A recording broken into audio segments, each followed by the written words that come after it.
What's up, everybody? Welcome back to the channel, and check this out, y'all. House Oversight Committee report accuses FTC Chair Khan of abusing position to serve Biden agenda. Now, this should come as no surprise to anybody. We've covered story after story after story of the Biden administration just not really giving a damn about the rule of law in this country. Oh, you want to pay off a bunch of student loan debt?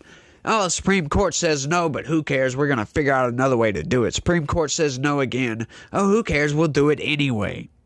You want to violate federal law by bringing in a bunch of criminal aliens? These people cross the border illegally, and you're going to give them legal protected status illegally? That's like a double illegally here, right? And Donald Trump wants to deport these people, but we're not talking about Donald Trump, right? Now, this is just all absurd. He wants to halt shipments of weapons, congressionally approved weapons shipments to Israel because, he doesn't like Benjamin Netanyahu killing Hamas. Which, that's a whole other can of worms right there, y'all. Y'all know my stance on that, but getting back to the point, the Biden administration does not care. Look at Merrick Garland. He got found in contempt of Congress. As a matter of fact, they went to the extent of inherent contempt of Congress, which is another step past contempt of Congress. But when the DOJ refuses to indict, refuses to file charges against whoever is found in contempt of Congress, they have another tool in the arsenal to force these people to comply, right? You get the sergeant at arms of the Capitol Police can go and take Merrick Garland into custody. And they didn't quite get the votes for it because that's an extreme step. But hang on. You had Peter Navarro and Steve Bannon both go to jail for the exact same charge, withholding documentation from the Oversight Committee. That's all three of them, withholding information from a congressional committee. Right, Peter Navarro and Steve Bannon, they withheld information because, Donald Trump exerted executive privilege. And they tried to claim that just because Donald Trump was no longer the president, which we just covered why he was no longer the president in my last video. If you haven't seen that, go look at that video. It's long, but it's very informative. The shadow campaign, folks. That's why he exerted, but they said, oh, no, that doesn't matter. He exerted executive privilege. Well, hang on.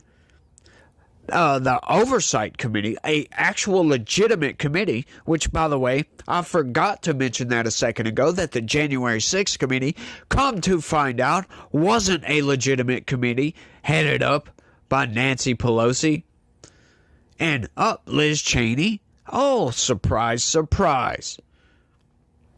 Absurd. They didn't have official subpoena capacity, but they did it anyway. They subpoenaed all kind of records. And then they filed contempt of Congress charges on Peter Navarro and Steve Bannon, even though they had executive privilege asserted over the whatever documentation they wanted. And get this, folks, get this. This is the most absurd part. Finally, Steve Bannon relented and said, okay, I'll give you the documents after they found him in contempt. And guess what they said? Sorry, buddy, it's too late. You're going to prison. But Merrick Garland doesn't have to. And all they want is a transcript of the interview from Biden's investigation. By the way, investigating Joe Biden for stealing classified documents. And they just wanted a transcript of the interview. And Merrick Garland said, nope, not going to do it. That's absurd. You can't give us a transcript? Because they gave a transcript, I'll say that. Let me be factual here. They gave them a redacted transcript. Redacted transcript. They wanted the unredacted transcript. Right? We want transparency in government. But the Biden administration does not care whatsoever, y'all. Let's get into this story. I know, I padded for time there, to be honest with you, because this is not a very long story. But if y'all could do me a favor right quick, I know I just said it, but Smash the like button for me. Subscribe if you're new around here, and share this video anywhere and everywhere. Let's get into it, y'all. The House Oversight Committee released a report Thursday that accuses Federal Trade Commissioner Chairman Lina Khan of abusing her position to advance the Biden-Harris administration's agenda. Imagine that, the Biden administration outright perverting our institutions. Imagine that. I've covered story after story after story of Joe Biden doing this. So no surprise here, y'all. Rather than fulfill her obligation to ensure the FTC adheres to its independent role, our investigation reveals that Chair Lina Khan abused her power and bent the knee to the Biden-Harris White House, Committee Chairman Rep. James Comer said in a statement. Among other claims, the report claims that Khan dismissed ethical principles in the course of merger review and launched an intimidation campaign to discourage mergers of any kind, campaigned to reshape American antitrust and competition policy, and used the commission to support Biden-Harris election interests. Imagine that. They abused the FTC to support election interests. That's very interesting, and I would love to know what these are. I tried to go find the report so I could have a little bit more meat for this video because I love to bring the facts, y'all. But I couldn't find the report anywhere. I didn't have a whole hell of a lot of time to search. I had to go vote and do all this other stuff. As you can see, my sticker. Yes, I'm recording this on election day. Yeah, so this is from yesterday, as a matter of fact. Yeah, today is yesterday from your perspective. I know that sounded confusing as hell, but who cares? It's just me, y'all. I'm always confusing, right? A probe into Khan was launched in February 2023 after Commissioner Christine Wilson announced her resignation from the FTC in protest of Khan's alleged abuse of the agency. Sorry, maybe that didn't sound right when I said Khan's, because they misspelled it and I barely caught it before I said that. I guess you could say I kind of didn't catch it. I caught it mid-sentence, I guess. Wilson excoriated Khan in a Wall Street Journal op-ed accusing her of disregard for the law. Once again, another person accusing the Biden administration of disregarding the rule of law in this country. I'm telling you, man, these people, we have got to... Of course, by now you might know who the president is. Of course, we probably don't know. I have no idea yet because... it's yesterday from your perspective. There we go. That was a little bit more clear, more clarified. But we've got to get these people out of there, y'all. We've got to get Donald Trump in there and clean house. You know, MSNBC, they're constantly fear-mongering on TV constantly about, Donald Trump's going to come in and put in a bunch of his lackeys. No, I highly doubt that. You know, Donald Trump has seen what has happened to the federal government over the past 4 years. And, I don't think he's going to come in and hire a bunch of bad people like he did last time. That's one of my grave concerns with Donald Trump. Is he going to hire bad people? But I don't think he is. Because he's admitted outright on the Joe Rogan podcast and before that at rallies that he knows, he understands, he hired a lot of bad people. So he's not going to make that mistake again. He's not going to trust these rhinos that you can clearly see are rhinos, right? He's not going to trust these people and to replace them with lackeys, right? No, sorry. Let's just not replace these people at all. Let's just get rid of some of these positions, get rid of some of the bloat in Washington, D.C., because the federal government does not need to have millions of employees, which they do. Millions of employees. That's absurd. We need to get rid of the federal bloat in this country. That's what I believe. These people would be much better served in the private sector anyway. We don't need bureaucrats running this country.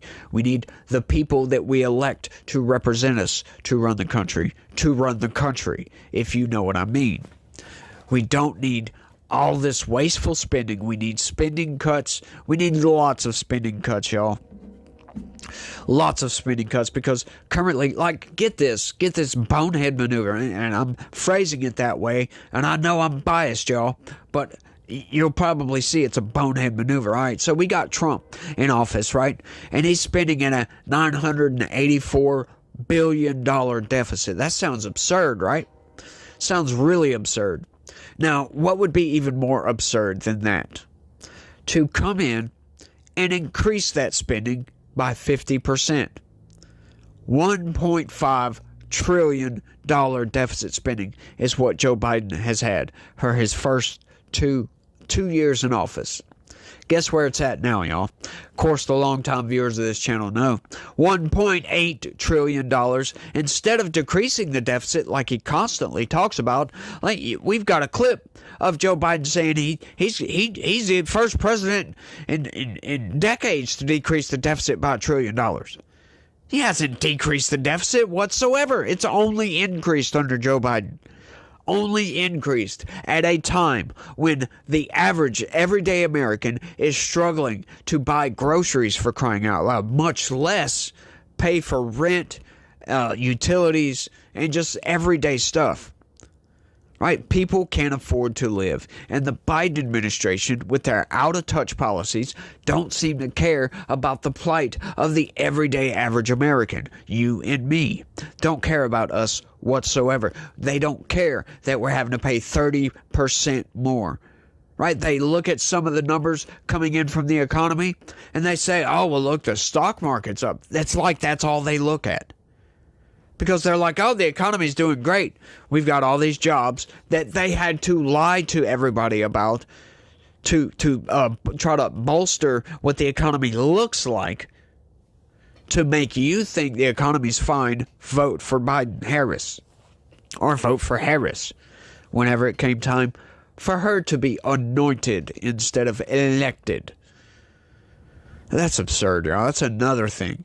How do you feel, Democrats, if Kamala Harris wins? Nobody would have voted for her in the primary. She just got appointed to that position, essentially, by Joe Biden. She's going to be the first president to be anointed, as a matter of fact. She didn't get voted on the primary. It's absurd. Once again, the same party that talks about, oh, we got to save democracy, y'all. If that's what they call democracy, they need to go look up the definition of democracy, because that's not what democracy is. You don't have Democrat elites just say, okay, Kamala Harris is the guy. She's going to be the man to lead this country. No, sorry, it doesn't work like that. It doesn't work like that whatsoever. But do Democrats care? The Democratic Party should be called the anti-democratic party, because that's what they've been showing us, folks. If you go through my video archive, you'll see that. You'll see that outright with all the lawfare against their own. They're suing their own people. RFK Jr. was a Democrat. They sued to keep him off the ballot until it was convenient for him to be on the ballot. Then they sued to keep him on the ballot. That is right. How absurd is that? Wasting your donation dollars that they were laundering through Act Blue. Yeah, bet you didn't know about that. You should follow the channel. Yeah, they're probably laundering money through Act Blue, through straw donations. That's right. They're getting foreign actors, allegedly, from China, Iran, Russia. Oh, hang on. These are all adversary nations that they keep constantly accusing Donald Trump of working with. But hang on. Russia is funneling money through Act Blue? Allegedly, they are. Iran, even. That's absurd. I was shocked to see that in that news story, that they were concerned that Iran is funneling money through Act Blue. And we've seen the evidence, y'all. We've seen James O'Keefe and his investigations going all over the place to people and showing them the documentation. Hey, look, this is how many times you donated per day. Some of those people actually testified and said, I don't even make this much money per year. In some cases, there were some that donated up to $800,000 in a year. through thousands of donations. Why would somebody, any one individual, donate 5, 6, 50 times per day? The evidence is very, very damning for Act Blue. It's not looking good for Act Blue. And that is a Democratic donation platform. The same Democratic donation platform that funds all the lawfare for the Democratic Party. I don't know if you guys are connecting any of the dots in your heads, but I sure have connected the dots in my head several times. But I don't like to opine about conspiracy theories. I'm just giving you the evidence right now. You put your own conspiracy theories together in your brain. If you want to put them down in the comment section, I have no problems entertaining my own conspiracy theories. I'll give you mine if you give me yours. I'm not going to put them on video, though, because I don't want to be giving out mis and disinformation. Right? I mean, we could talk conspiracies down in the comment section, because that's just, back and forth, a little bit of speculation, if you will. But, for these videos, it's more fact-based, a lot more fact-based. Which, subscribe, by the way, and don't forget to smash that like button for me. If you don't mind, I sure would appreciate it. But I think I've rambled on for long enough. I don't know what you guys think. Let me know down in the comments, and I'll cut it off if y'all say yes. I know, that's not how it works. Sorry. But y'all let me know what y'all think about all this. That's all I got for this one. I want to thank everybody for watching, and y'all try to have a good day. Stay legitical. Peace.